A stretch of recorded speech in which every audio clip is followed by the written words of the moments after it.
క్రైస్తవులను, విశ్వాసులను నిరుత్సాహపరిచే విషయాలు చాలా ఉన్నాయి. ఉదాహరణకి చింత, భయం, కోపం, అసూయ, ద్వేషం. ఇలాంటి వాటిలో ఏది క్రైస్తవులను ఎక్కువగా నిరాశపరుస్తుంది అని క్రైస్తవుల మధ్యలో ఒక సర్వే చేస్తే దీంట్లో మొదటి స్థానం ఏమొచ్చిందంటే భయం, ఫియర్. 30% మంది భయము, 30% మంది చింత. అంటే 60% అయిందిగా. ఈ రెండిట్లోనే ఎక్కువ మంది ఉండిపోయారు, ఇంకా మిగతావన్నీ తక్కువ. అంటే భయము, చింత క్రైస్తవునికి ఒక నాణ్యమునకు రెండు వైపుల వలె, బొమ్మ బరుస వలె ఈ యాత్ర దిగ్విజయంగా కొనసాగించడానికి వీలు లేకుండా అవరోధాలుగా, అడ్డుబండలుగా ఉన్నాయన్నది వాస్తవం, జగమెరిగిన సత్యం. అది బైబిల్లో కూడా అనేక సందర్భాల్లో చెప్పబడుతూ వచ్చింది. నేను ఈ థీమ్ చెప్పినప్పుడు నాకే భయం ఉంది, నేనేం చెప్పాలనుకున్నా.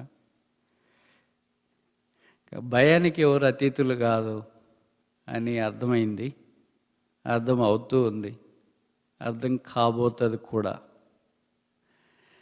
అయినా భయం వచ్చిందని పరిగెత్తిపోలేం, పారిపోలేం, నిలబడాల్సిందే, ఎదుర్కోవాల్సిందే, యేసు ప్రభువును బట్టి జయం పొందాల్సిందే, దేవునికి మహిమ కలగాల్సిందే, సాతానుకు సిగ్గు కలగాల్సిందే, క్రైస్తవులు విజయోత్సాహంతో ముందుకు సాగాల్సిందే.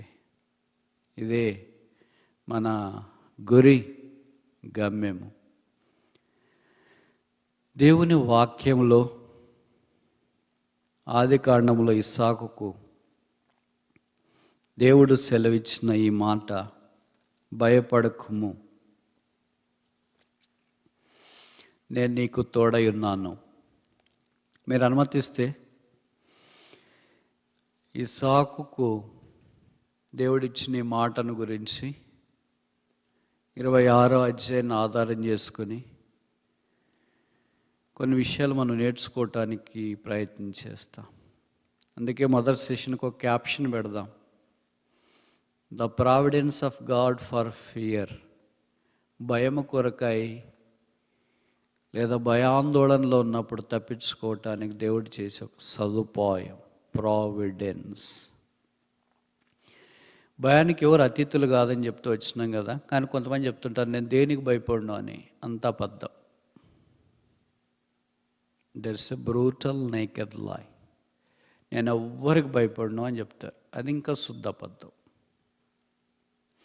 ఎందుకంటే బైబిల్లో కొంతమంది బైబిల్ పండితులు అంటారు కదా, 365 సార్లు అంట. కొంతమంది లీవ్ సంవత్సరానికి కూడా 366 రోజులు వస్తాయి కనుక ప్రతిరోజు ఒక భయపడకమనే మాటతో సరిపోయేటట్లుగా రాయబడినాయి అంటారు. అన్ని ఉన్నాయో లేదో నాకు తెలియదు, కానీ 300 పైచీలకు మాత్రం ఖచ్చితంగా ఉన్నాయి, భయపడకము, ఫియర్ నాట్ అనేది. మరి నువ్వు ఎవరికి భయపడకపోతే, నువ్వు క్రైస్తవుడు అయితే మరి నీకు బైబిల్తో ఏం సంబంధం ఉంది? భయపడకమనే పదం నీకు కాదు కదా, నువ్వెవరికి భయపడవు కదా, నీకెవరు భయం లేదు కదా, నీకెవరు లెక్కలేదు కదా. So Bible is not for you. When the Bible is not for you, you are not a Christian at all. Logic is simple. నువ్వు భయపడుతున్నావు అంటే దేనికి భయపడుతున్నావని? ఎన్నో భయాలను మనిషి రక్తమాంసం కలిగిన తర్వాత భయం అన్నది ఉంటుంది. కనుక నువ్వు చెప్పేది ఏంటంటే అబద్ధము, తప్పు, ఫ్యాలసీ. నాకు కూడా భయం ఉంది అని ఏ వ్యక్తి చెప్పగలడో ఆ వ్యక్తి బైబిల్తో సింక్ అవుతాడు. అలాంటి వాళ్ళ కొరకు బైబిల్లోనూ భయపడకమనే మాటలు రాసినారు. బైబిల్లో ప్రతి మాట మనందరికన్నా నమ్ముతున్నామా లేదా? ఆదికాండం 1వ అధ్యాయం 1వ వచనం మొదలుకొని ప్రకటన గ్రంథం 8వ అధ్యాయం 8వ వచనం వరకు ప్రతి క్రైస్తవుడికి బైబిల్. ఇప్పుడు నువ్వెవరికి భయపడకపోతే భయపడకమనే 366 సార్లు చెప్పిన మాట నీకు అవసరం లేదు. అలాంటప్పుడు నీకు బైబిల్తో సంబంధం లేదు. భయపడకమనే మాట బైబిల్లో మొదట ఎక్కడ కనిపిస్తుంది? ఆదికాండం 15వ అధ్యాయం 1వ వచనం. Genesis chapter 15 verse 1. ఆదికాండం 15వ అధ్యాయం 1వ వచనం.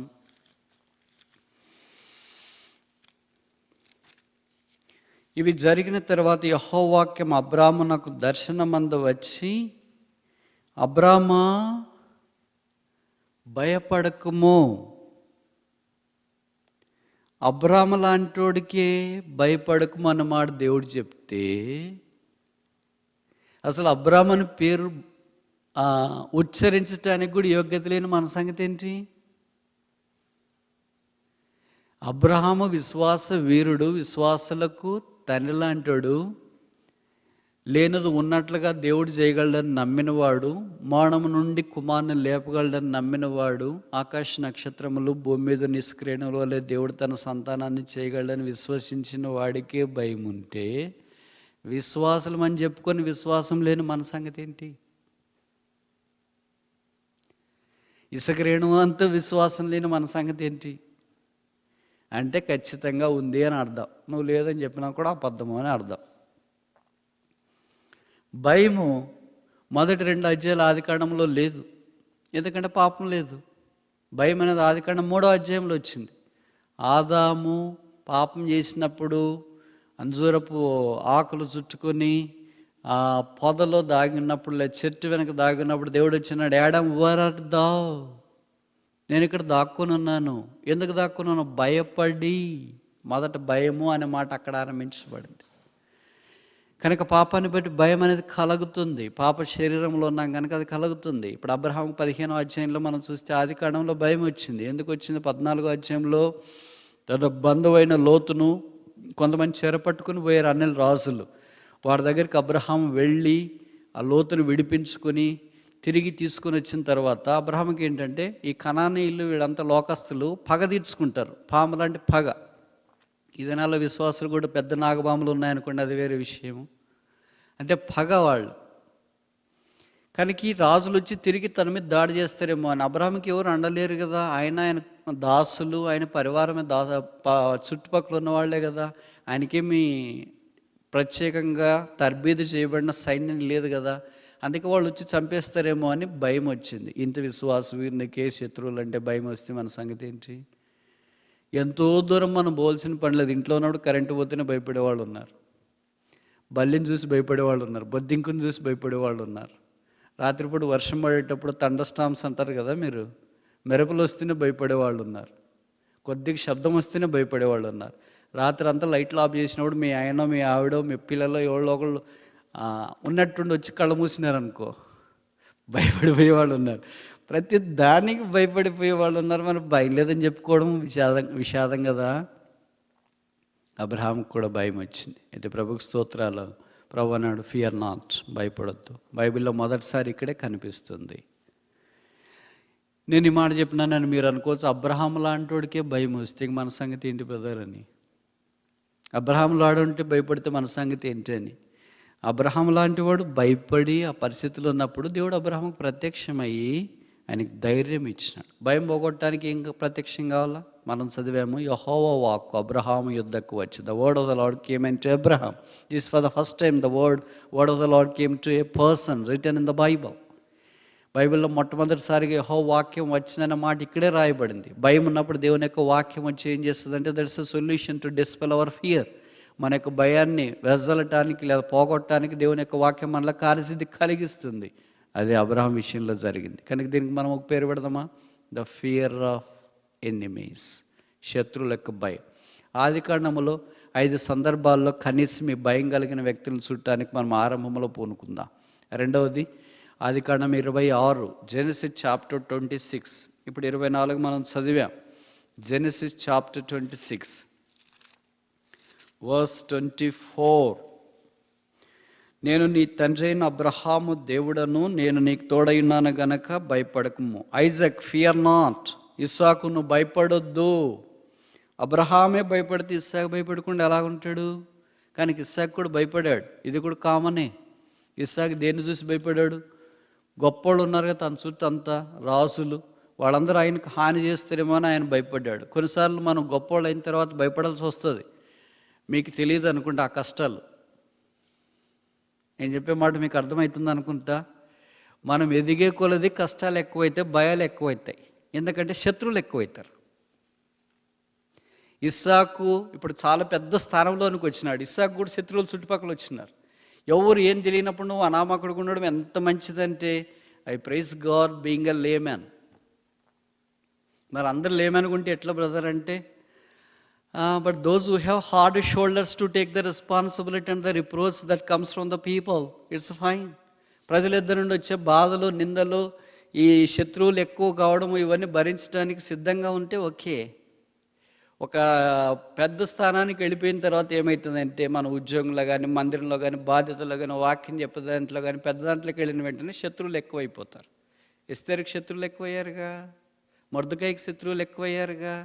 ఏం లేకుండా ఖాళీగా ఉన్న వాళ్ళకి ఏం శత్రువులు ఉన్నారు. వాళ్ళు అంటారు, brother I have no enemies brother. అంటే అర్థం ఏంటంటే, you have not at all started your journey.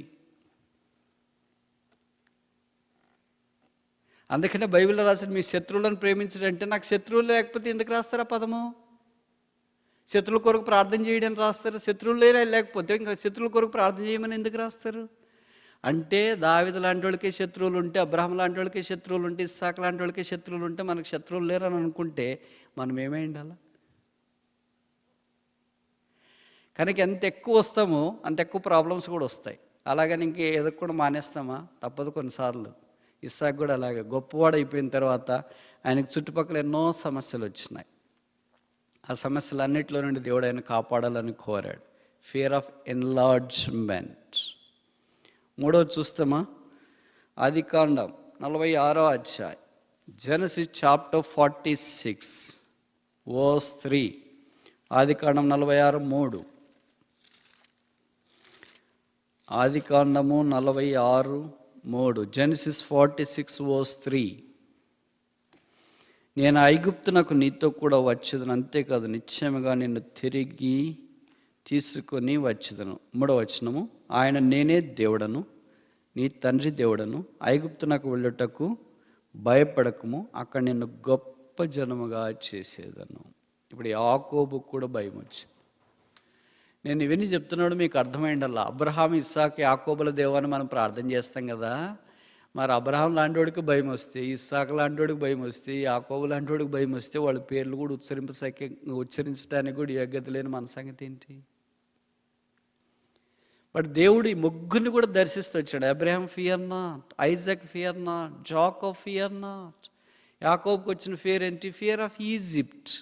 ఐగుప్తు భయం వచ్చింది. ఇప్పుడు ఐగుప్తుకు పోతే ఏం చంపేస్తారేమో. యాకోబుకి చాలా భయాలు ఉన్నాయి. యాకోబు జీవితం అంతా అలాగే భయాలతోనే ఉంది. కానీ దేవుడు యాకోబు పేరు పెట్టి పిలిపించుకోవడానికి ఇష్టపడ్డాడు. యాకోబు బలిష్ఠుడు అని బైబిల్లో రాశారు. యాకోబు దేవుని నివాస స్థలం అని బైబిల్లో రాశారు. యాకోబుకు దేవుడు చెప్తున్నాడు, నువ్వు ఐగుప్తుకి వెళ్ళడానికి ఏం భయపడద్దు. కొంతమందిని ఏమో ఐగుప్తులో నుండి బయటికి రమ్మన్నాడు. మోషేని ఏమన్నాడు, కమ్ అవుట్ ఆఫ్ ఈజిప్ట్ అని. యాకోబుని ఏమంటాడు, go in to the Egypt అంటే, ఐగుప్తులోనికి పో అని. కానీ కొంతమంది లోపలికి రమ్మంటుంటాడు, కొంతమందిని బయటికి పోమంటుంటాడు. మనం ఏం చేస్తామంటే ఆపోజిట్గా చేస్తాం. లోపలికి రమ్మన్న వాళ్ళు బయటికి పోతాం, బయటికి రమ్మన్న వాళ్ళు లోపలికి వెళ్తుంటాం. మనకంతే ఎప్పుడు ఆపోజిట్ అంటే చాలా ఇష్టం కదా. వేరే వాళ్ళకి చెప్పింది మనకు చేస్తాము, మనకి చెప్పేది వేరే వాళ్ళు చేయాలని మనం కోరుకుంటాం. మనకి చెప్పేది మనమే చేయాలి. యాకోబుకి దేవుడు ఏం చెప్పాడు, నువ్వు ఐగుప్తుకి వెళ్ళాను, నువ్వు ఐగుప్తుకే వెళ్ళాలి. మోషేకి ఏం చెప్పాడు, ఐగుప్తులో నుండి బయటికి రండి అని చెప్పాడు, బయటికే రావాలి. కానీ యాకోబు మోషే పని చేయడము, మోషే యాకోబు పని చేయడం అలా కుదరదు. కనుక 3 భయాలు చూస్తున్నా. మొదటిది అబ్రహాం ఫియర్ నాట్, అబ్రహాం భయపడొద్దు. ఫియర్ ఆఫ్ ఎనిమీస్, శత్రువులకు భయం. రెండోది ఇస్సాకు భయపడదు. Isaac fear not, fear of enlargement. గొప్పవాడైన తర్వాత భయం వస్తుంది. బైబిల్లో రాయబడింది 26వ అధ్యాయంలో, ఇస్సాకు గొప్పవాడాయను. మూడో Jacob fear not, fear of Egypt, ఐగుప్తుని కూర్చున్న భయం వచ్చింది. 4వది జెనసిస్ చాప్టర్ 50, ఆదికాండం 50వ అధ్యాయం. ఆదికాండము 50వ అధ్యాయం 19వ వచనం. Genesis chapter 50 verse 19. యోసేపు భయపడుకుడి, నేను దేవుని స్థానమందున్నానా. Fear not Israel. ఇశ్రాయేలుకి ఇప్పుడు అంటే యాకోబు చనిపోయిన తర్వాత ఏమని యోసేపు కీడు చేస్తాడేమో అని. ఎందుకు ఇలాంటి మనసు వచ్చిందంటే, మనం కీడు చేస్తుంటాం కనుక వేరే వాళ్ళంతా కీడు చేస్తారని మనం అనుకుంటాం. మనకు కామన్లు వచ్చినప్పుడు వేరే వాళ్ళందరూ పచ్చగానే కనిపిస్తారు, మనం చెడిపోయినప్పుడు అందరూ చెడిపోయినట్టే కనిపిస్తారు, మనం బాగుంటే వేరే వాళ్ళు బాగున్నట్టు కనిపిస్తారు. ఇది మనకున్న నైజం. అందుకనే యోసేపు సహోదరులు యోసేపును అమ్మవేసి యోసేపు కీడు చేసినారు కనుక ఇప్పుడు యోసేపు వాళ్ళు కీడు చేస్తాడేమో వాళ్ళకి భయమైంది. That is the guilt of sin.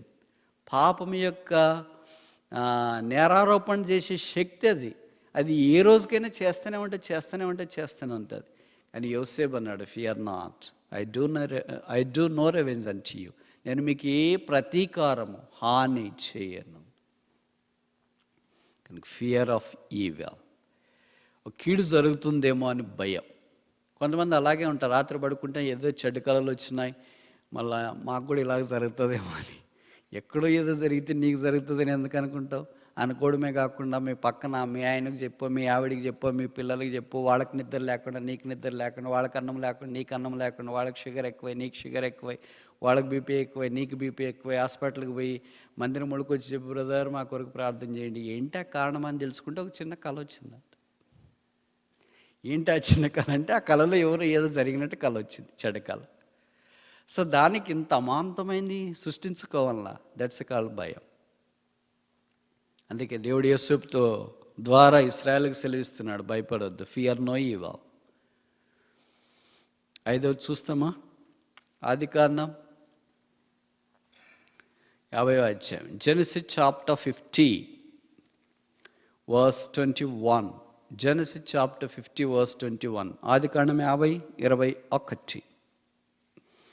కాబట్టి భయపడకుము, నేను మిమ్మల్ని మీ పిల్లలను పోషించదనని చెప్పి వారిని ఆదరించి వారితో ప్రీతిగా మాట్లాడలాడెను. ఫియర్ ఆఫ్ ఎన్రిచ్మెంట్, మమ్మల్ని ఏమైనా పోషిస్తాడో లేదో, పస్తు పెడతాడేమో అని అనుకుంటూ ఉంటే యోసేపు వారికి చెప్తున్న మాట ఏంటంటే, భయపడొద్దండి, నేను మిమ్మల్ని మీ పిల్లలను పోషించేదను. కనుక ఆదికాండంలో భయపడకము అనే మాట దాదాపు 10 సందర్భాల్లో కనిపిస్తుంది. Fear not. దాంట్లో మనం ఒక 5 విషయాలు మనం చూస్తున్నాం. మొదటిది ఏంటి? ఫియర్ ఆఫ్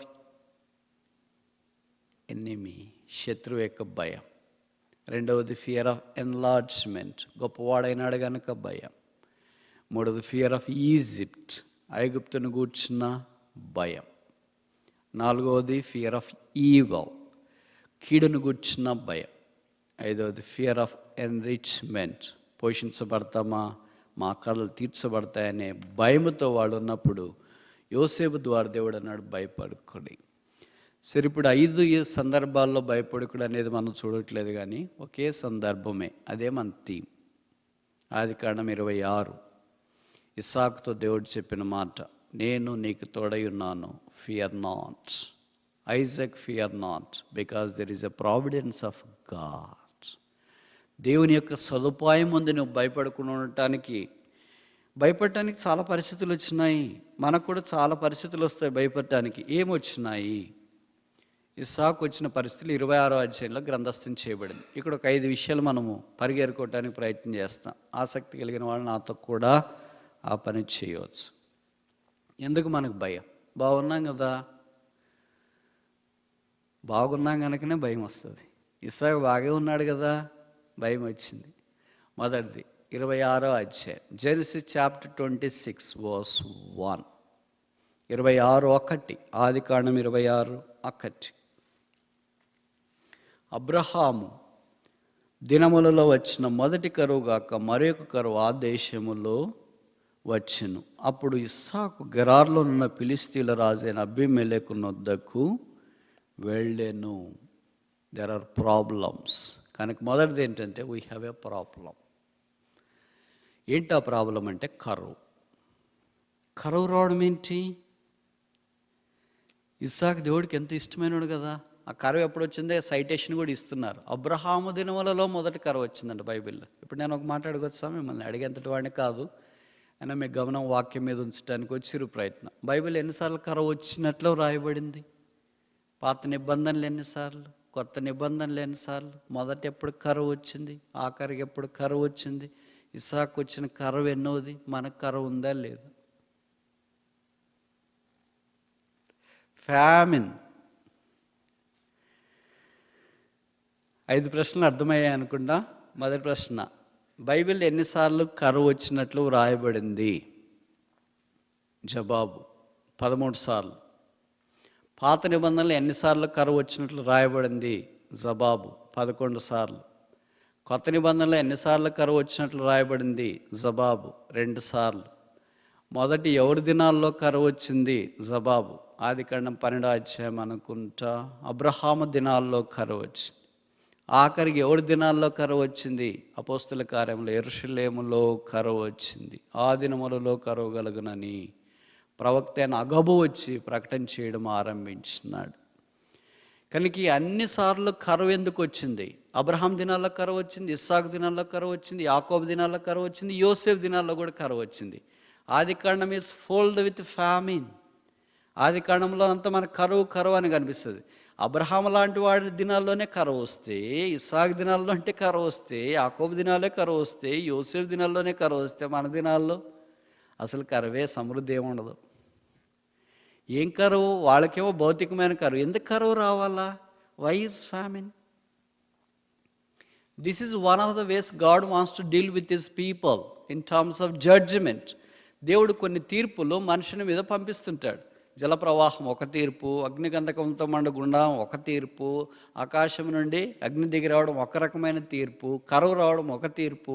ఇవన్నీ రకరకాల తీర్పులు బైబిల్లో ఉన్నాయి. తెగుళ్ళు రావడం ఒక తీర్పు. దాంట్లో ఒక తీర్పు ఏంటంటే సులువుగా తేలిగ్గా ఉండేది కరువు. అబ్రహాం దినాల్లో కూడా అది అవసరమైంది, ఇస్సాకు కరువు అవసరమైంది, అందరికీ అది అవసరమైంది. అంటే వారందరికీ మనం అతీతులమైన వారము కాదు. We are no superior to all our patriarchs that are mentioned in the book of Genesis. మన పితరుల ఆదికాండంలో వ్రాయబడిన వారి కంటే మనం ఏ విషయములో గొప్పవాళ్ళము కాదు, కానేరం కాబో. వాళ్ళకే కరువు వస్తే మరి మన సంగతి ఏంటి? ఇప్పుడు నేను ఈ మాట ఎందుకు మాట్లాడుతున్నానంటే, దెర్ ఈజ్ అ ప్రాబ్లం. నేను ఎందుకు భయపడుతున్నాను? There is a problem. ఇస్సాకు ఏం ప్రాబ్లం వచ్చింది? The problem of famine. కరువు అనే సమస్య వచ్చింది. మనకు రకరకాల సమస్యలు ఉన్నాయి. ఏం సమస్యలు ఉన్నాయి? ఒక్కొక్కడికి ఒక్కొక్కటి ఉంది. ఇస్సాకేమో కరువు అనే కరువు వచ్చింది. మనకి ఇంకా రకరకాలుగా వచ్చిండొచ్చు. బహుశా చదువు, బహుశా ఉద్యోగము, లేదా రీలొకేషన్, కంపెనీ, ఇమ్మిగ్రేషను, లేకపోతే తల్లిదండ్రులు సిక్, మనము సిక్, వాతావరణం మనకు సరిపోకపోవడము, వచ్చిన డబ్బులని వెళ్ళిపోవడము, ఇంకా రకరకాల. ఇంకా నాకంటే మీకు ఎక్కువ తెలుసు అనుకుంటే ఇవన్నీ. నాకు ప్రాబ్లం లేదు అనేవాళ్ళు ఎక్కడన్నా ఉంటే చేయొద్దండి. Brother praise Lord, I have no problem, here I am అనేవాళ్ళు ఎవరైనా ఉన్నారా? ప్రాబ్లం ఫ్రీ అనేది ఉండదు, ప్రాబ్లమ్సే ఉన్నాయి. కనుక ప్రతి మనుషుడికి ప్రాబ్లం ఉంది. ఎందుకుంది brother? Why the problem? God wants to deal with us, and that's one of the judgements God sends for us. మనల్ని దేవుడు సరిచేసి చక్కచేసి బాగు చేయటానికి ఇలాంటి తీర్పులు కొన్ని పంపిస్తుంటాడు. దాని ద్వారా మనం శుద్ధి చేయలేం. When there is a problem, there is a providence of God manifested. ఒక సమస్య ఉంటేనే దేవుని యొక్క సదుపాయం అనేది బహిర్గతం చేయబడుతుంది. సమస్య లేకపోతే దేవుని యొక్క సదుపాయం యొక్క విలువ మనకేం తెలుస్తుంది? కనుక ఇక్కడ సమస్య వచ్చింది. ఇక సమస్య వచ్చిందని దేవుడు వదిలేస్తాడా? The chapter starts with the problem. ఈ అధ్యాయం సమస్యతో ఆరంభించబడుతుంది. మన దినాలు కూడా సమస్యతో ఆరంభించబడుతున్నాయి. కానీ దేవుడు వదిలేస్తాడా? వదిలేయడు. మరి ఏం చేస్తాడు? రెండవది, జెనసిస్ చాప్టర్ 26, 26వ అధ్యాయం, ఆదికాండం 3వ వచనం. ఆదికాండము 26:3. Genesis 26 verse 3. ఈ దేశమందు పరవాసివయుండుము, నేను నీకు తోడయుండి నిన్ను ఆశీర్వదించెదను. So when there is a problem, God gives the promise. సమస్య ఉన్నప్పుడు దేవుడు వాగ్దానం ఇస్తాడు. ఏంటి వాగ్దానము? 3వ వచనంలో ఉంది. ఈ దేశమందు, ఈ దేశం అంటే పరవాసివై ఉండుము, sojourn in this land and in this country. మీకు తెలుసో తెలియదు, ఈ అధ్యాయంలో this country, this land, this country, this land is return more than 5 times. ఈ దేశంలో నువ్వు ఉండు అంటే, నన్ను ఉండనేరు కదా, నేను వెళ్ళిపోవాలి కదా. నీకు భయము. ఎందుకు భయము? కరువును బట్టి భయం. నీకు ఒకటికే కాదు కదా కరువు వచ్చేది. కరువు వచ్చేది ఒకళ్ళకే వస్తుందే? ఎవరు లేరు, మనమే అనుకుంటాం. అందుకని ఇక్కడి నుండి వెళ్ళిపోతానే ఇస్సాకు అనుకున్నాడు. కరువు వచ్చింది కదా, నేను వెళ్ళిపోతాను. Who told you to go? దేవుడు పంపించడానికి కరువు పంపిడు. దేవుడు ఆ కరువులో ఉండి మనల్ని పోషించడానికి. మనం ఎలాగుంటామంటే రూతు గ్రంథం 1వ అధ్యాయంలో ఉన్నట్లు నయోమి వలె కరువు వస్తేనే భర్తతో పాటు కలిసి, కొడుకులతో పాటు కలిసి మోయాబుకి వెళ్ళినట్లు వెళ్ళిపోతూ ఉంటాం. అబ్బా కరువు వచ్చింది కదా, ఇక్కడ ఏం బాగాలేదు, అక్కడికి వెళదాం. All that glitters is not gold. కనిపించేదంతా బంగారం కాదు, మెరిసేదంతా బంగారం కాదు. అంటే అర్థం ఏంటి? దేవుడు దాంట్లోంచి మనల్ని నేర్పించాలని కోడతాడు. షద్రక్ మెషక్ అబేద్నెగోలను అగ్నిగుండంలోకి పంపించిన తర్వాత ఆయన బాగలేదు, ఇక్కడి నుండి బయటపడాలా. ఆయన బయటపడి ఉంటే రాజు వచ్చి చూసిన తర్వాత 4వ వాని రూపము దేవదూత రూపం పోలి ఉన్నది అని కనిపించడం. God could not have been seen by others. రాజుకి దేవుడు కనిపించాలంటే ఏం చేయాలా? వీళ్ళు ముగ్గురు అగ్నిలో ఉండాలి. వీళ్ళు ముగ్గురు అగ్నిలో ఉంటేనే రాజుకి దేవుడు లాంటి వాళ్ళు 4వ వ్యక్తి కనిపిస్తాడు. అగ్నిలో నుండి మేము బయట ఉంటాము, 4వ వ్యక్తిని మాత్రం లోపటేయండి లోపటేస్తాడా దేవుడు?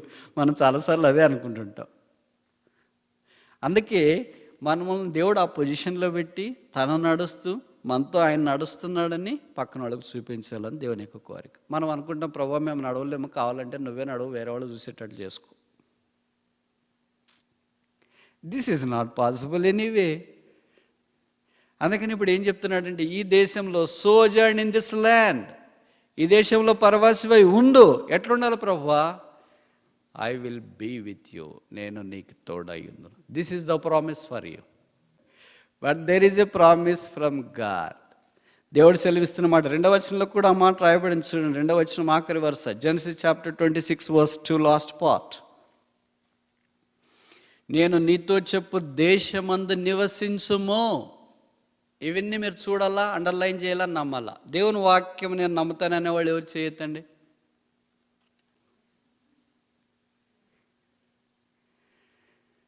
నమ్మని వాళ్ళు చేయొద్దండి. మరి నమ్మితే ఎందుకని?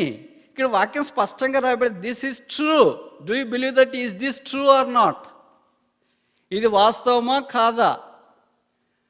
26:2లో చెప్పబడింది, నీవు ఈ దేశమందు నివసించుము. వాస్తవమా కాదా? 3వ వచనంలో సోజర్న్ ఇన్ దిస్ ల్యాండ్, ఈ దేశంలో నీవు నివసించుము. వాస్తవమా కాదా? తర్వాత సంగతి చూడండి, 6వ వచనం verse 6, 26:6. ఇస్సాకు గెరార్లో నివసించనిది వాస్తవమా కాదా? వెళ్ళిపోయాడా? గెరార్లో నివసించెను. సో దేవుడు చెప్పిన మాటకి ఎంత విధేయత చూపిస్తున్నాడు. ఎక్కడైనా మీరు ఆ మాట చూడండి, ఎన్నిసార్లు కనిపిస్తుంది. 12వ వచనం, ఇస్సాకు ఆ దేశం అందున్నవాడై, ఆ దేశం, stay in this land, live in this land, dwell in this land. దానికి ఏం చేయాలంటే believe the promise of God. దేవుని యొక్క వాగ్దానం మనం నమ్మాలి. ఏంటి? I will be with you, నేను నీతో కూడా ఉందును. కనుక ఐజాక్ ఫియర్ నాట్, ఇస్సాకు నువ్వు భయపడొద్దు. ఎందుకని భయం వచ్చింది? నీకు ప్రాబ్లం ఉందని భయం వచ్చింది కదా, కరువు ఉందని. But there is a promise, వాగ్దానం ఉంది. ఆ వాగ్దానం ఏంటంటే, నేను నీకు తోడై ఉన్నాను. నేను ఎవరంటే అబ్రహాము దేవుడను తాను పరిచయం చేసుకుంటున్నాను. 3వది చూస్తామా? 26వ అధ్యాయం, జెనసిస్ చాప్టర్ 26 verse 12. ఇస్సాకు ఆ దేశమందున్నవాడై విత్తనం వేసి ఆ సంవత్సరం 100 అంతలు పొందెను. ఏ సంవత్సరం? ప్రతి మాట మనం నమ్మాల, ప్రతి అక్షరము, మాట కూడా కాదు, ఆ అనేది కూడా నమ్మాల. నమ్మో. ఇంకెక్కడ బ్రదర్ ఉండేది? 6 నెలలే కదా, 5 నెలలే కదా. నమ్ము. ఆ సంవత్సరము, ఆ దేశమందుండి. 3వది ఏం చేస్తున్నాడంటే విత్తనము వేసి. నేను ఈ మాట చెప్తుంటే మీరు అనొచ్చు, స్టేజ్ మీద నిలబడి మస్తు చెప్పొచ్చు, నేను బ్రదర్ కింద కూర్చుంటే తెలుస్తుంది అని అనుకుంటా కదా. కొంతమందికి అలాగా ఆలోచనలు కూడా వస్తాయి. ఎందుకంటే శత్రువు వెంటనే డిస్ట్రాక్ట్ చేస్తాడు. వాక్యం మీద నమ్మకం లేకుండా చేయటానికి వాడు పని. మనం రెడీగా ఉంటాం కదా, కిటికీలు తలుపులు అనేది తెడిచి బోర్లా. అందుకని సాతానుడు వచ్చేసి అన్నీ తీసుకెళ్ళటానికి ప్రయత్నం చేస్తూ ఉంటాడు. ఆకాశ పక్షులు వచ్చి ఆ విత్తనములు తినేస్తే లేట్ అవుతుందని మింగేసినాయి. మళ్ళీ ఎవరన్నా వెంట తీసుకుంటారేమో అని వాటిని మృంగి వేసాను. కనుక మూడవది మనం ఏం చేయాలంటే, ఇప్పుడు ఇక్కడ there is a God's provision, దేవుని యొక్క సదుపాయం ఉంది. ఏంటి ఆ సదుపాయం? ఆ దేశమందు విత్తనము వేసి, అంటే there is God expects you to do something there. There is a work involved from your side. నీ ఎదురు నుండి కొద్దిగా పని కావాలా. ఇప్పుడు నేను ఒక మాట అడగొచ్చునా? బైబిల్లో విత్తనం మొట్టమొదటి దున్నింది ఎవరు? విత్తనం వేసింది ఎవరు? ఇస్సాకే. అంతదాకా పంట ఎవరు పండిలేదు. నోహ పండించినాడని మీరు చెప్తారేమో. నోహ ఏమేసాడు? వ్యవసాయం చేసి ద్రాక్ష తోటలు వేసాడు. కానీ విత్తనాలు వేయడం అంటే, బహుశా మీరు ఏదో ఒక విత్తనం అనుకోండి, మొక్కజొన్నను, గోధుమలు, తర్వాత ఇజ్రాయెల్ దేశంలో ఉండే విత్తనాలకు సంబంధించింది ఏదనేది. There was horticulture but not agriculture. నోహు ద్రాక్ష తోటలు వేసినాడు. దాని తర్వాత ఏం జరిగిందో నాకంటే మీకు బాగా తెలుసు. That was a horticulture. ఇప్పుడు ఇస్సాకు వచ్చిన తర్వాత నాట్ హార్టికల్చర్, అగ్రికల్చర్, వ్యవసాయం. కనుక మొట్టమొదటి విత్తనం వేసింది అబ్రహాం కాదు. అబ్రహాం వేయటానికి టైం లేదు. ఎందుకని దేవుడు ఎప్పుడు పంపిస్తూనే ఉన్నాడు. ఇక్కడి తీసి గుడారం అక్కడ వేస్తున్నాడు, అక్కడి నుండి గుడారం అక్కడ వేస్తున్నాడు, ఇంకో దగ్గర గుడారం వేస్తున్నాడు. ఇదే అబ్రహాంకి సరిపోయింది. కనుక there was no time for him to sow and get the crop. ఇస్సాకు వచ్చిన తర్వాత దేవుడు విత్తనాలు వేయించినాడు. నువ్వు ఇక్కడ ఏదో ఒకటి వేయాలి. విత్తనాలు ఎక్కడి నుండి వస్తాయి? మరి ఇస్సాకు ఎక్కడి నుండి వచ్చినాయి? పొలం ఎక్కడి నుండి వచ్చింది? ఆ దేశంలో ఉంది. ఆ దేశంలో విత్తనం వేయాల. నువ్వు అక్కడ ఏం పని చేయకుండా ఊరికి అలాగే తిరిగితే కుదరదు. విత్తనం వేయడం ఊరికి దారెమ్మడు పోయేవాళ్ళంతా వేయరు. ఇది చాలా కష్టమైన పని. విత్తుటకు ఒక విత్తువాడు వెళ్ళాను. మత్తయి 13వ అధ్యాయంలో మనం చూస్తాం. వాడు విత్తుచుండగా, కనుక అందరి చేతి కాదు విత్తే పని. అంటే నీ పని అందరు చేయకపోవచ్చు. నువ్వు పని చేయాలా. నువ్వు చేసేది నీ వైపు నుండి ఉంది. నువ్వు చేసేది నువ్వు చేస్తే ఎక్కడ? దేశములో, ఇక్కడే. నువ్వు ఎక్కడ పోయి చేస్తానంటే కుదరదు. ఇక్కడే ఆ దేశమందు చేస్తే ఇప్పుడు ఏం జరుగుతుంది చూడండి. verse 12, 26 verse 12, Genesis chapter 26 verse 12, ఆదికాండం 26:12. ఇస్సాకు ఆ దేశమందు ఉన్నవాడై విత్తనము వేసి ఆ సంవత్సరము 100 ఫలం పొందెను. సంవత్సరంలో 100 ఫలమా? సాధ్యమేనా ఇది? ఇక్కడ చాలామంది బహుశా గ్రామాల నుండి వచ్చిన వాళ్ళు ఉంటారేమో. మీరు పిల్లప్పుడు మీ పొలాలకు వెళ్ళింటే మీరు వేసిన విత్తనాలన్నిటికీ ఫలం వచ్చింది అని వాళ్ళు చేయతండి.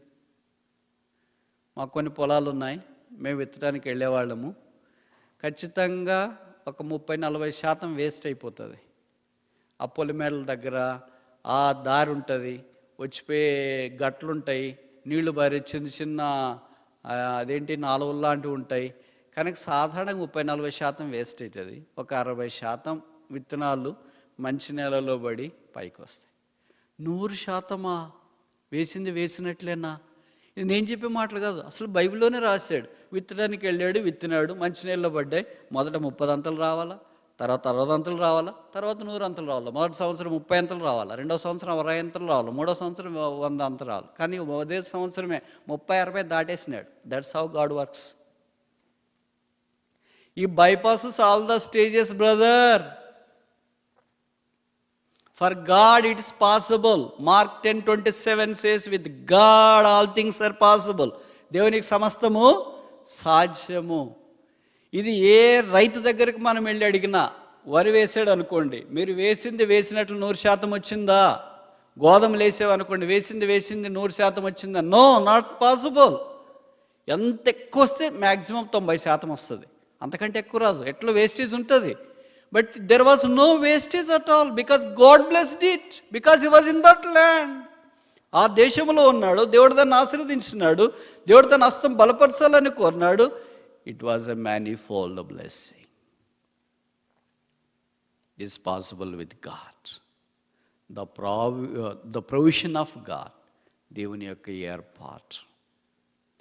కనుక మనం చేయాల్సిన పని మనం చేయాల. ఇక్కడ ఏం రాశారంటే ఇద్దరు పనులు రాశారు. ఒకటేంటంటే ఇస్సాకు విత్తనము వేసి ఆ సంవత్సరం 100 ఫలం పొందెను. కింద వరుస, యెహోవా అతనిని ఆశీర్వదించను గనుక ఆ మనుషుడు గొప్పవాడాయన. ఈయన విత్తిన దాన్ని బట్టి గొప్పవాడు కాలేదు. ఈయన కరువులో అక్కడే ఉండిపోయాడు కానీ గొప్పవాడు కావాలేదు. He was become great because God blessed him. Nobody can ever be great unless God blesses him. దేవుడు ఆ వ్యక్తిని ఆశీర్వదించితేనే తప్ప ఆ వ్యక్తి ఆశీర్వదించబడలేడు. కనుక blessing is the provision of God in the problem. సమస్యల్లో ఆశీర్వదించుట దేవుడికి మాత్రమే సాధ్యం. వేరే వాళ్ళ సమస్యలు ఉంటే మనం ఏం చెప్తామంటే పోయి కరెక్ట్గా ఆపోజిట్గా చెప్తాం. ఒకళ్ళు బాగలేరు అనుకో, అయ్యో బ్రదర్ ఈ రోగం వచ్చిన వాళ్ళు ఎవరు బతకలేదు అంటే నువ్వు కూడా బతకువా అని. ఇలా ప్రతి దాని కొరకు ఇలాగే మనం చెప్తుంటాం తప్ప ఈ రోగం వచ్చిన వాళ్ళని దేవుడు బాగు చేసినాడు. ఇప్పుడు విత్తనం వేసింది ఇంతదాకా ఎవరు వేయలేదు కదా, మరి అయ్యో ఆదాం లాంటి వాళ్ళు వేయలేదు, నువ్వు లేస్తే ఎలాగొస్తుందయ్యా. ఏబెల్ లాంటి వాళ్ళు వేయలేదు, నువ్వు వేస్తే ఎలాగొస్తుందయ్యా. హనోక లాంటి వాళ్ళు వేయలేదు, నువ్వు వేస్తే ఎలాగొస్తుందయ్యా. నోవా లాంటి వాళ్ళు వేయలేదు. అస్సలు మీ నాన్నగారే విత్తనాలు వేసి పండించడానికి చేతగాలేదే, నువ్వు ఊరికే దారెముడు వేయి కుర్రోడు వచ్చి నువ్వు విత్తనాలు వేస్తే 100% నువ్వు వస్తుందని అనుకుంటావని ఎంతమంది వచ్చి పక్కన ఇరుగు పొరుగు వాళ్ళు చెప్పేసారేమో.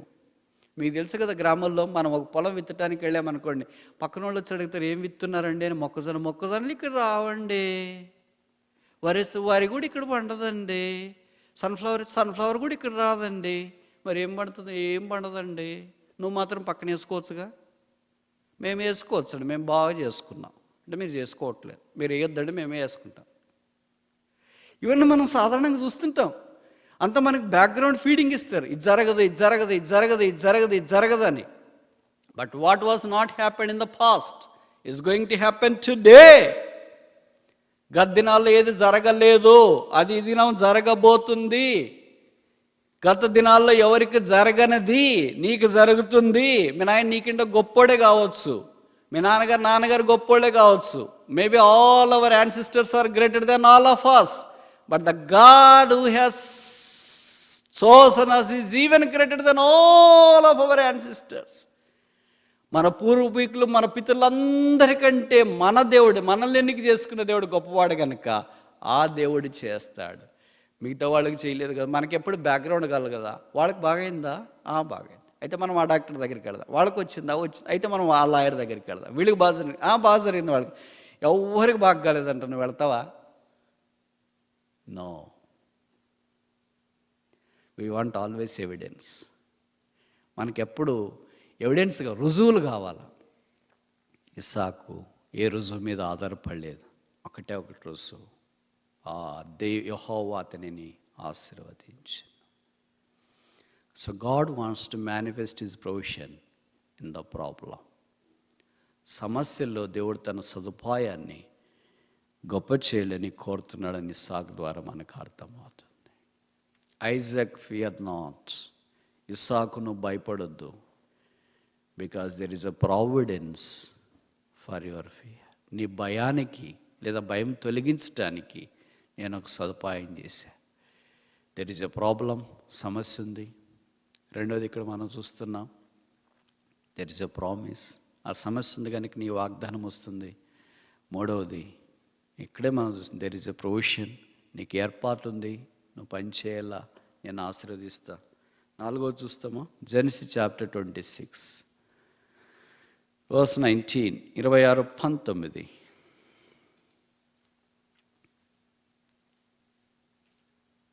మరియు ఇస్సాకు దాసులు ఆ లోయలో త్రవ్వగా జలలు గల నీళ్ల బావి దొరికెను. ఎక్కడి నుండి ఎక్కడికి వచ్చాడు? 6వ వచనం, గెరార్లో నివసించేవాడు. ఇప్పుడు ఎక్కడికి వచ్చినాడు? 17వ వచనం, ఇస్సాకు అక్కడ నుండి వెళ్ళి గెరార్ లోయలో గుడారం వేసుకొని అక్కడ నివసించాను. ఇంతకుముందు ఏమో మామూలు ప్రాంతంలో ఉన్నాడు, ఇప్పుడు ఇంకా లోయలోనికి వచ్చినాడు. లోయ చాలా ఫర్టైల్, కనుక లోయలోనికి గెరార్లోనికి, గెరార్ బహుశా అమెరికానేమో, గెరార్ లోయలో అంటే కాలిఫోర్నియా ఏమో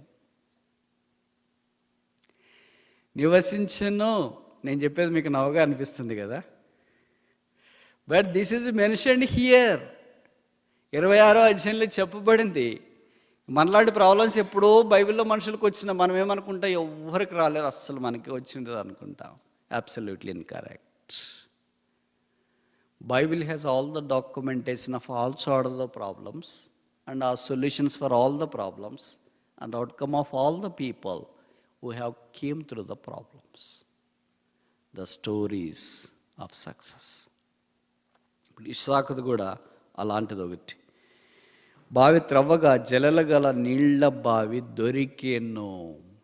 ఇది జ్ఞాపకం చేస్తుంది ప్రాస్పరిటీ ఆఫ్ గాడ్. ఆ దినాల్లో ఇజ్రాయెల్ దేశంలో ఈ గెరార్, ఫిలిస్తీ ఇవన్నీ మిడిల్ ఈస్ట్లో నీళ్లు, water is precious, water is life. నీళ్లు ప్రాణం. మీకు తెలుసు కదా, చాలామంది చెప్తుంటారు పెట్రోల్ కంటే నీళ్ళే కాస్ట్లీ అని. It's true, it's true. Petrol కంటే నీళ్ళే కాస్ట్లీ. కనుక నీళ్ళు అక్కడ దొరికినాయంటే జీవం దొరికినట్లే. జీవం అంటే ఏంటి? బ్రతుకు తీరు. నీళ్ళు దొరికితే పంట. ఇప్పుడు దాకా పంట వేసినాడంటే ఎలాగొచ్చింది? బావిలో నీళ్ళు పెట్టాడా, కాలువలో నీళ్ళు పెట్టాడా, తర్వాత బే వాటర్ పెట్టాడా, ఎట్లా వచ్చింది మరి పంట? వర్షపు నీరు, రెయిన్ ఫ్రమ్ అబౌవ్. ఇప్పుడు ఆ తర్వాత బావులు తవ్వి పశువులకు అవసరమైన నీళ్లు, తను పండించడానికి అవసరమైన నీళ్లు కొరకై దేవుడు వచ్చి, ఎప్పుడు దేవుడు ఒకే పద్ధతిలో తీసుకెళ్ళాడు, మూస మాదిరి. మనకెప్పుడు అలాగ ఉండడం ఇష్టము, ఒక మూస పద్ధతి. కానీ దేవుడు రకరకాలుగా తీసుకెళ్తుంటాడు. అదే మనకు కష్టం. ఒకటే చాలే ప్రభువా అంటే, ఒకటే క్లాస్కి ఒకే సిలబస్ ఉండదు కదా. హై స్కూల్లో ఒక సిలబస్ ఉంటుంది, కాలేజీకి వస్తే ఒక సిలబస్ ఉంటుంది, బీటెక్ ఎంటెక్ వస్తే ఒక సిలబస్ ఉంటుంది, పిహెచ్డీకి ఒక సిలబస్ ఉంటుంది. అన్నీ అయిపోయి ఉద్యోగానికి వస్తే సిలబస్కి ఉద్యోగానికి నో సంబంధం. అక్కడ చదివింది ఒకటి, ఇక్కడ చేసేది ఒకటి కదా. It's true. అనేక సందర్భాలు అలాగే అనిపిస్తుంది. కానీ దేవుడు ఏం చేశాడంటే స్ప్రింగ్ ఆఫ్ వెల్, జలగల ఊటగల బావి. అంటే మామూలుగా కాకుండా, మామూలు బావులు తవ్వితే ఇంతకుముందు అంతా మామూలు నీళ్ళు వచ్చినాయి. ఇది ఊట, ఊరెడి నీటి వలె దేవుడు దాన్ని ఏర్పాటు చేస్తూ వచ్చిన. అంటే అర్థం ఏంటంటే ఇట్ క్యాన్ బి ఎగ్జాస్టెడ్. అది ఇంకా అయిపోయింది, ఊట ఆగిపోయింది అనేది ఉండదు, ఎప్పుడు ప్రవహిస్తూనే ఉంటుంది. మీకు కొన్ని తెలుసు కదా, హాట్ స్ప్రింగ్స్ అని ఉంటాయి. సాల్ట్ లేక్ సిటీ, అట్టాలో, ఇట్స్ ఫేమస్ ఫర్ దట్. కొన్ని కొండ ప్రాంతాల్లో వస్తూనే ఉంటుంది ఏ సీజన్ అయినా. అంతెందుకు, మీకు నయగారా ఫాల్స్ తెలుసు కదా. ఎప్పుడన్నా ఆగిపోయిందా చరిత్రలో? వీళ్ళే ఆపాల్సిందే తప్ప అది ఆగిపోదు. చలికాలం వస్తే ఏమవుతుంది? గడ్డ కట్టుకుపోతుంది. మళ్ళీ టెంపరేచర్ రైజ్ అయితే ఏమవుతుంది? ప్రవహిస్తూనే ఉంటాయి. ఎక్కడి నుండి వస్తున్న నీళ్ళు? ఒక సామాన్యమైన ఫాలే అంత పెరీనియల్గా ఉంటే, సృష్టిని చేసిన శక్తి కంటే గొప్ప శక్తి ద్వారా పాపిని రక్షించిన యేసుక్రీస్తు ప్రభువారు మనుషుని మీద కుమ్మరించే ఆశీర్వాదాలు ఆగిపోతాయని అనుకుంటారా? అక్కడ విస్తారం కుండిపోతు వల్లే కురిసిపోతున్నా ఈ నీళ్ళు అయిపోవాలి కదా. మరి దేవుడు చేసిన సృష్టిలోదే అయిపోకపోతే దేవుని దగ్గర నుండి వచ్చేది ఎలాగైపోతుంది? అయిపోతుందా? ఒకసారి చూస్తేనే అనిపిస్తుంది, what magnanimous creation God has done with single word. కలుగునగాక అనే దానితో దేవుడు అంత చేయగలిగితే, మన దగ్గరికి వచ్చేటప్పటికి కలుగునగాక అని చెప్పలేదు. మన కొరకే శిలువ మీదకి వెళ్ళి, తల మీద ముళ్ళ కిరీటం, ముఖం మీద ఉమ్మి, చేతుల్లో మేకులు, దేహమంతా కొడ దెబ్బలు, ప్రక్కలో బల్లెపోటు, యేసుక్రీస్తు ప్రభు యొక్క శిలువలో నుండి మన కొరకై నయాగారా ఫాల్స్ కంటే బలంగా ప్రవహించింది రక్తపు ఊట. ఆ నయాగారా ఫాల్స్ నీళ్ళైనా అక్కడక్కడ చెట్లలో ఉన్న దాంట్లో దీంట్లో కలిసి కొద్ది కంటామినేషన్ ఉండొచ్చు, కానీ ఈ శిలువలో నుండి ప్రవహించిన రక్తపు ఊటలో అమూల్యమైనది, నిర్దోషమైనది, నిష్కళంకమైనది, పవిత్రమైనది, పరిశుద్ధమైనది ఆ రక్తంలో కడిగి శుద్ధీకరించబడి ఆ శిలువ దగ్గరికి మనం వచ్చినప్పుడు ఆ శిలువలో ప్రవహించే క్షమాపణ, ఆశీర్వాదం, మేలు ఏనాటికి తరిగిపోదు. Never it can be exhausted. Stop అయింది, సీజ్ అయింది, ఆగిపోయింది, మూసుకుపోయింది, క్లోజ్ అయింది లేదు. అందుకే రోమపత్రిక 8వ అధ్యాయంలో అపోస్తలుడైన పౌలు అంటాడు, దేవుడు తన సొంత కుమారుని మన కొరకు అనుగ్రహించడానికి వెనుకదైనవాడు, ఆయనతో పాటు సమస్తము మనకెందుకు అనుగ్రహించడు. His blessings will never stop flowing into us. అది ఎలాగొస్తుంది, ఎప్పుడు వస్తుంది? Only time matters. Only time matters. మనకేంటంటే అన్నీ మనం అనుకున్నప్పుడు, మనం అనుకున్న పద్ధతిలో మనం అనుకున్నట్లు జరిగితే, oh God is great, amazing brother, awesome brother. అలాగే మనం అనుకున్నట్టు జరగకపోతే, మనం అనుకున్న విషయంలో జరగకపోతే, ఏం బ్రదర్ అంటే, ఏమో brother, God is not hearing my prayer anyway. దేవుడు నా ప్రార్థన ఆలకించట్లేదు, నాదే కాదు మీది కూడా ఆలకించట్లేదు, అందుకని మీరు కూడా చేస్తున్నారుగా. అందరిలోనికి మనం అవిశ్వాసం జరపడానికి ప్రయత్నం చేస్తాం. God is great, God is good, no matter what we are. మనం అనేక సందర్భాల్లో దేవుని గురించి 2 రకాలైన అభిప్రాయాలు తీసుకుంటాం. మొదటిది ఏంటంటే, God is good no matter what I am, speaks of his sovereignty. రెండవది ఏంటంటే, God is good provided I am good, speaks of human responsibility, మానవ బాధ్యతను జ్ఞాపకం చేస్తుంది. ఈ 2 స్టేట్మెంట్లో మనం ఏ స్టేట్మెంట్ నమ్ముతాం? మొదటిదే, రెండవది? లేదా మనం నమ్మే స్టేట్మెంట్ దీంట్లో లేదా? నేను చెప్పిన మాటలు అర్థమయ్యా అనుకుంటా? అయ్యాయా కాలేదా?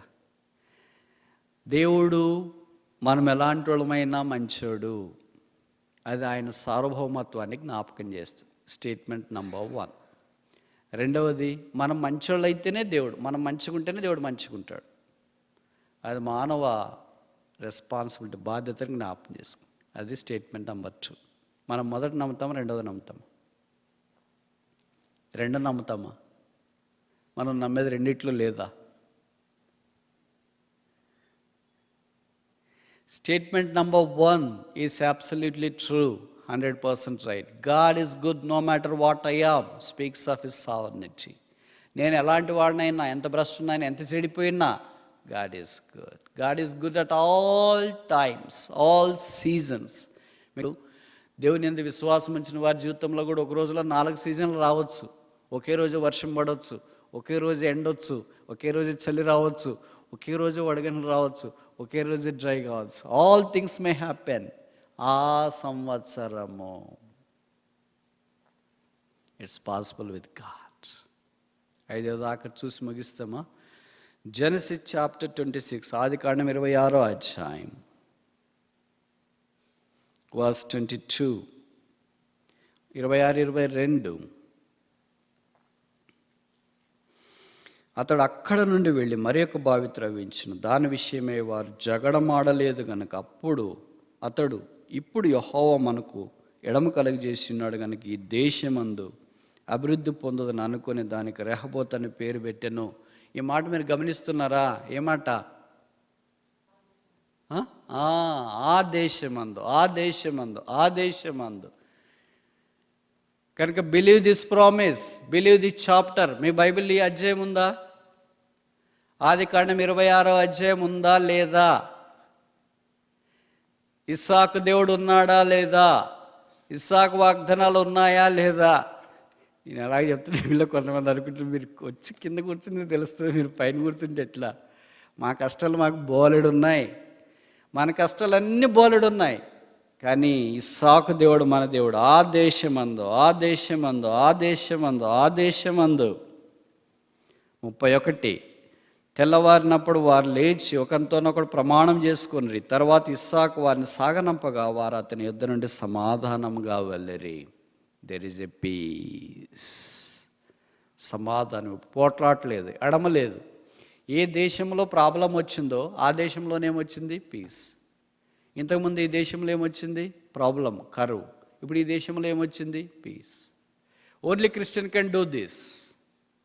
A problematic place can become a peaceful place, but because of a Christian, provided we are willing, if we are willing to take the provision of God, దేవుని యొక్క సదుపాయాన్ని, దేవుని యొక్క వాగ్దానాల మీద మనం నమ్మకం ఉంచగలిగితే, ఏ దేశంలో కరువు వచ్చిందో ఆ దేశంలోనే బావులు వస్తాయి, ఆ దేశంలోనే నీళ్ళు వస్తాయి, ఆ దేశంలోనే ఫలం వస్తుంది, ఆ దేశంలోనే పంట. 26:1 ఏం చెప్పబడింది? దేశంలో కరువు రాగా. 26:12 ఏం చెప్పబడింది? ఆ సంవత్సరమున. ఏ సంవత్సరము? కరువు ఏ సంవత్సరం వచ్చిందో ఆ సంవత్సరం. అక్కడ కరువు, ఇక్కడ పంట. ఏది కరెక్టు? రెండు కరెక్టే. ఆరంభంలో కరువు వచ్చింది, దాని తర్వాత ఏమైంది? విత్తనాలు వేసిన తర్వాత పంట వచ్చింది. అది 3 నెలల పంట, 6 నెలల పంట మనకు తెలియదు. ఒకవేళ 6 నెలల పంట అనుకోండి, మేలో వేసేటప్పటికి డిసెంబర్లోకి వచ్చేసింది, సంవత్సరం అయిపోయింది. 3 నెలల పంట అనుకోండి, అంటే 90 రోజులకు కొన్ని పంటలు వస్తాయి కదా, మీకు తెలుసు. వరి లాంటివి, సన్ఫ్లవర్ లాంటివి. బహుశా అలాంటివి ఒకవేళ వేయగలిగితే 3 నెలలైనా 6 నెలల్లోనైనా, with God it's possible. God can only work through a person who is willing to be in the center of the God's will. దేవుని చిత్తంలో ఉన్న ఇస్సాకు ద్వారా దేవుడు ఈ పని చేయడానికి పూనుకున్నాడు. నేను ఈ మాట చెప్తే మీరు అనొచ్చు, బ్రదర్ మరి మేము దేవుని చిత్తంలో ఉన్నామా లేదా ఎలాగ తెలుసుకోవాలా? మరి లేకపోతే చేయడా, లేకపోతే దేవుడు మానేసేటటువంటి ఇక్కడ ఎవరు ఉండరు అనుకుంటా. God rules and over rules all our mistakes and brings us into the center of his will so that he may execute his perfect plan. Make us a peaceful people. ఇప్పుడు ఈ అధ్యాయంలో 5 విషయాలు చూసినాం. ఇప్పుడు ఇస్సాకు దగ్గరకు వచ్చి దేవుడు చెప్తున్నాడు, fear not, I am with you. నేను నీకు తోడైనా. కరువని భయమా? ఈ దేశంలో శత్రువులు వచ్చారని భయమా? బావులు పూర్తి చేశారని భయమా? సమాధానం లేదని భయమా? నేను నీకు తోడై ఉన్నాను. అందుకే 5 చూసాం కదా, దేవుడు మనతో కూడా ఉన్నాడు. Fear not Isaac, there is a providence of God with us. దేవుని యొక్క సదుపాయము మనతో కూడా ఉంది. ఈ రాత్రి చాలా సమస్యలతో ఇక్కడికి వచ్చినాయేమో. ఈ సమస్యలన్నిటికీ పరిష్కారం ప్రామిస్, వాగ్దానం. ఈ దేశమందు నీవు నివసించు. ఆ వాగ్దానం చేతబట్టిన తర్వాత ప్రొవిషన్ ఆఫ్ గాడ్. ఇస్సాకు ఆ సంవత్సరమందు విత్తనములు వేసి నోరంతలా, అంటే lord I don't accept if you send 99% of the blessings, I want 100%. 35 మార్కులు వస్తే చాలే ప్రభువా అనుకుంటే ఇస్సాకు దాంట్లోకి రాలేము. 35% వస్తే, 40% వస్తే, 50 వస్తే చాలే. మా క్లాస్లో మా బెంచ్లో వాళ్ళకి ఫస్ట్ వస్తే చాలే, మా మండలంలో మా ఊర్లో చాలే. దేవుడు ఏం చెప్తున్నాడు? 100%. ఎవరికి లే అంతకుముందు, బట్ ఇట్స్ పాసిబుల్. ఎవరికి ఏ జనములో జరగని సంగతులను నీకు దేవుడు చేస్తాడు. అందుకే ఇశ్రాయేలు నీ భాగ్యం ఎంత గొప్పది, యెహోవా రక్షించి నిన్ను పోలినవాడు ఎవడు?